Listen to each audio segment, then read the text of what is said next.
Oke, Assalamualaikum warahmatullahi wabarakatuh. Halo teman-teman, pada kesempatan kali ini kita bertemu untuk mata kuliah struktur aljabar gitu ya, dimana untuk materi pertama yang akan kita pelajari di sini adalah himpunan atau teori himpunan. Saya rasa juga materi ini sudah tidak asing lagi untuk teman-teman karena sudah sering mendengar dan bahkan sudah pernah mempelajari mungkin terkait tentang materi himpunan gitu ya. Oke, kemudian kita lihat apa itu himpunan. Jadi himpunan itu adalah suatu kumpulan objek gitu ya, baik konkret maupun abstrak yang dapat didefinisikan dengan jelas. Jadi kuncinya adalah dia merupakan suatu kumpulan objek. Itu sih sebenarnya yang dimaksud dengan himpunan gitu ya. Lalu yang dimaksud dengan didefinisikan dengan jelas itu seperti apa? Nanti kita lihat pada slide berikutnya ya.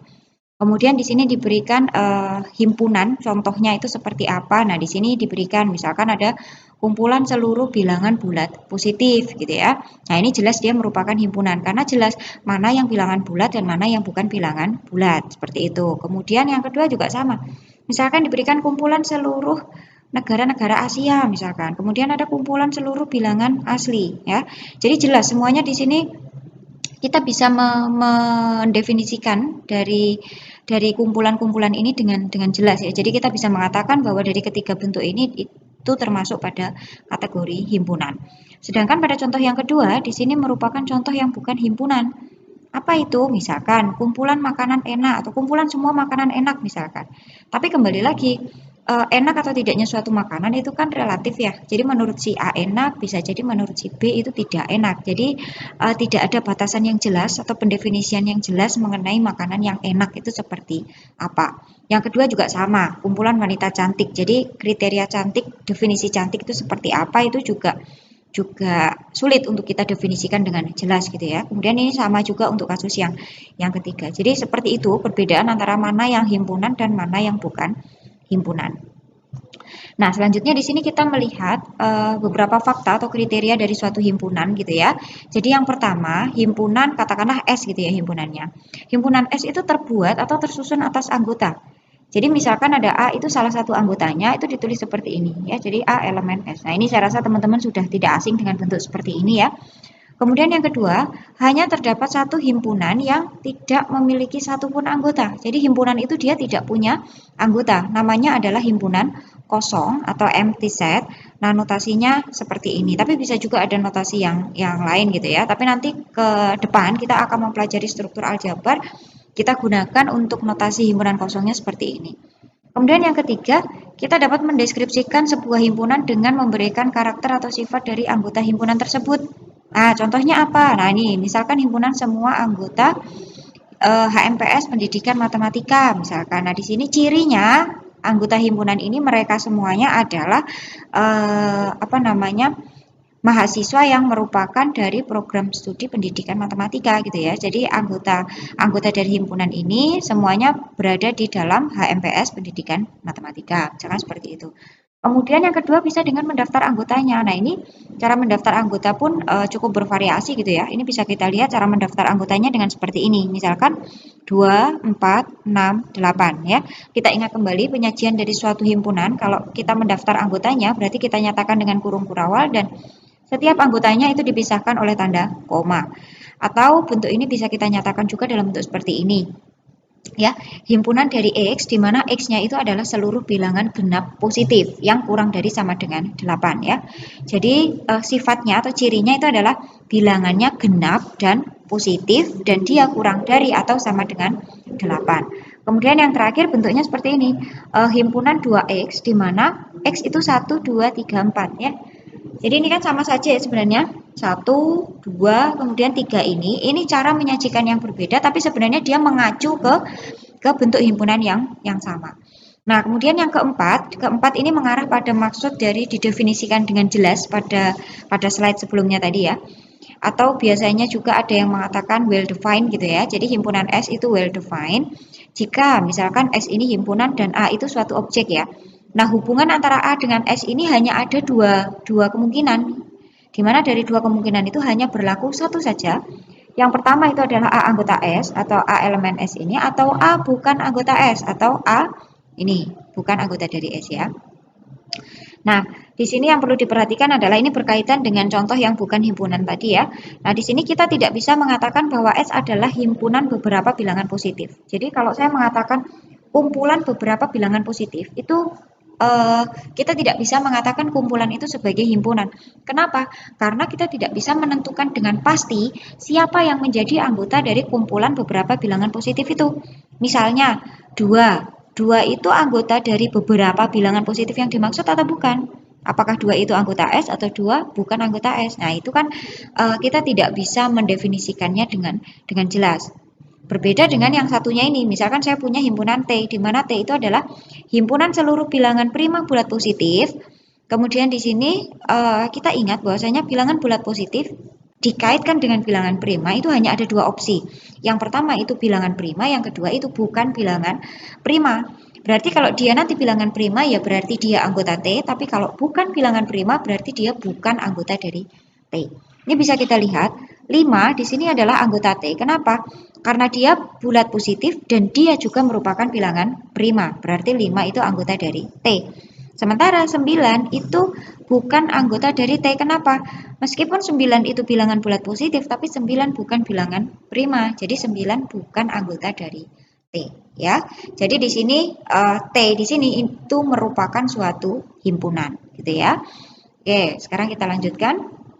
Nah, di sini ada beberapa notasi himpunan ya yang nanti mungkin ke depan akan sering kita gunakan dalam kita mempelajari materi struktur aljabar gitu ya. Di sini ada bilangan bulat. Kemudian di sini ada bilangan bulat positif, ada bilangan apa ini Zn itu adalah himpunan dari 0, 1, 2 dan seterusnya sampai dengan n-1 dan seterusnya ya. Ada bilangan rasional, ada himpunan bilangan seluruh rasional positif, ada himpunan seluruh bilangan real, kemudian juga ada himpunan seluruh bilangan real positif. Nah, ini C di sini ini adalah himpunan seluruh bilangan kompleks ya. Kemudian yang di sini ada M kali N ini merupakan himpunan seluruh matrik ya. Tapi kalau M kali N itu berarti ordonya kumpulan dari para matrik berordo M kali N, kemudian real ini berarti entry dari matrik itu berupa bilangan real. Ya, ini kalau M-nya N kali N ya berarti matriknya dia matrik persegi atau ordonya N kali N. Oke, kita lanjutkan. Nah, di sini berbicara mengenai kesamaan pada himpunan gitu ya. Jadi misalkan kita punya dua buah himpunan, katakanlah himpunannya A dan B. Ketika saya punya kasus di mana setiap anggota dari A itu juga anggota dari B. Nah, kalau demikian ini berlaku berarti apa? A itu merupakan himpunan bagian dari B atau ditulis A subset dari B. Yang secara matematis kita bisa menuliskan bahwasanya ketika A subset B itu jika X elemen A maka X-nya pasti elemen dari B. Jadi setiap anggota di A itu pasti menjadi anggota dari B. Nah, kemudian yang kedua, himpunan A dan B itu kita katakan sama gitu ya atau A sama dengan B. Ini apa? Jika setiap anggota dari A itu merupakan anggota dari B. Dan kondisi ini juga berlaku sebaliknya, yaitu setiap anggota dari B itu juga merupakan anggota dari A. Nah, kalau kita tulis dalam bentuk matematik gitu ya, dalam bentuk matematisnya, A sama dengan B itu jika memenuhi dua kondisi ini. Yang pertama adalah A itu subset dari B, kemudian B-nya dia subset dari A. Oke, jadi seperti itu. Kita lanjutkan. Nah, di sini ada beberapa operasi himpunan teman-teman yang saya rasa juga teman-teman sudah tidak asing lagi ya dengan bentuk operasi himpunan ini. Jadi misalkan Buarta punya himpunan A dan B gitu ya. Nah, ini operasi yang pertama ada gabungan. Jadi A gabungan B itu artinya apa sih? Itu adalah kumpulan atau himpunan para X, di mana X itu anggota A atau X anggota B. Nah, kalau kita gambarkan secara diagram, A gabungan B itu bentuknya seperti ini. Ini yang depan ini A, yang belakang ini B. A gabungan B berarti ya seluruh daerah dari A dan B ini, kesemuanya gitu ya. Kemudian A irisan B, itu artinya apa? Ini adalah himpunan para X, di mana X-nya itu anggota A dan X-nya itu anggota B. Jadi, hanya yang menjadi anggota dari keduanya. Jadi kalau cuma anggota A saja bukan anggota B tidak bisa masuk di A irisan B. Ya, beda dengan A gabungan B tadi. Kalau A gabungan B di sini tandanya aja atau penghubungnya saja di sini atau itu berarti berlaku salah satu sudah oke gitu ya. Jadi X anggota A saja itu sudah menjadi anggota dari A gabungan B, atau X anggota B saja dia sudah menjadi anggota dari A gabungan B. Tapi kalau A irisan B, dia harus menjadi anggota dari keduanya. Ya, harus menjadi anggota A juga harus menjadi anggota dari B. Kalau secara grafik kita bisa lihat di sini. Ya, irisannya berada di tengah ini. Oke, itu tentang irisan. Kemudian yang kedua ini adalah yang ketiga ini ada pengurangan gitu ya. Jadi A/B ini atau A dikurangi B itu adalah himpunan para X di mana X itu anggota A tapi bukan anggota dari B. Ini kalau kita lihat bentuknya seperti ini. Kalau kita bentukkan secara grafik atau diagram gitu ya, diagram Venn.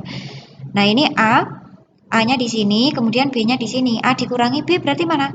Yaitu daerah dari A yang bukan merupakan anggota dari B. Berarti yang di R sini.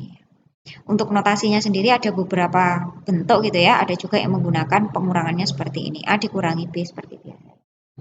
Oke, yang keempat di sini ada Cartesian product, teman-teman. Jadi A cross B ini adalah pasangan terurut AB di mana A-nya itu anggota A besar, B-nya itu anggota B besar. Jadi seperti itu. Itu untuk operasi pada himpunan. Selanjutnya, sini coba kita lihat operasi pada himpunan ini bisa kita manfaatkan gitu ya untuk mencari atau menyelidiki hubungan antara satu dengan yang lain. Nah, ini misalkan kita punya A subset B, kita diminta untuk membuktikan bahwa A gabungan B nanti akan menjadi subset dari B gabungan C. Ya, di sini misal nih diambil sembarang X di dalam A gabungan C, maka artinya apa? Kita kembalikan lagi ke definisi dari A gabungan B.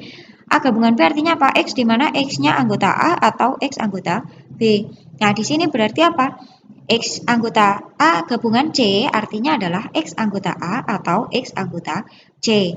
Nah, diperhatikan, karena A subset dari B, jadi ketika X-nya elemen A, akibatnya apa? X-nya anggota dari B. Karena tadi kita bisa mengatakan bahwa A itu subset B, artinya apa? Jika X-nya itu anggota A, maka X anggota B. Atau setiap anggota dari A itu juga merupakan anggota dari B. Itu ketika A subset B. Nah, berarti di sini karena ini tadi X-nya anggota A, berarti secara otomatis X-nya merupakan anggota dari B. Sehingga berlaku apa ini? X anggota B, kemudian yang di sini tidak ada urusan sama sekali, jadi tetap gitu ya. Atau X anggota dari C. X anggota B atau X anggota C ini sebenarnya adalah makna dari X anggota B gabungan C. Nah, berarti dari sini apa? Kita dapat diambil sembarang X di dalam A gabungan C, ternyata kita bisa menunjukkan bahwa X itu merupakan anggota dari B gabungan C. Ya, dengan kata lain apa? A gabungan C itu adalah subset dari B gabungan C. Ya, jadi kurang lebih seperti itu. Ini baru salah satu bentuk aja ya. Masih ada beberapa bentuk yang lain, teman-teman bisa lihat di sini misalkan A iris B ini subset dari A, kemudian A subset dari A gabung B dan seterusnya ya. Jadi di sini jika A subset B maka A iris B-nya sama dengan A. Kalau A subset B berarti A gabung B-nya sama dengan B dan seterusnya. Nanti monggo teman-teman bisa mencoba untuk membuktikan dengan memanfaatkan definisi-definisi yang sudah ada tadi. Oke, jadi kurang lebih seperti itu teman-teman. Terima kasih atas perhatiannya. Saya rasa cukup untuk sesi ini. Saya akhiri. Wassalamualaikum warahmatullahi wabarakatuh.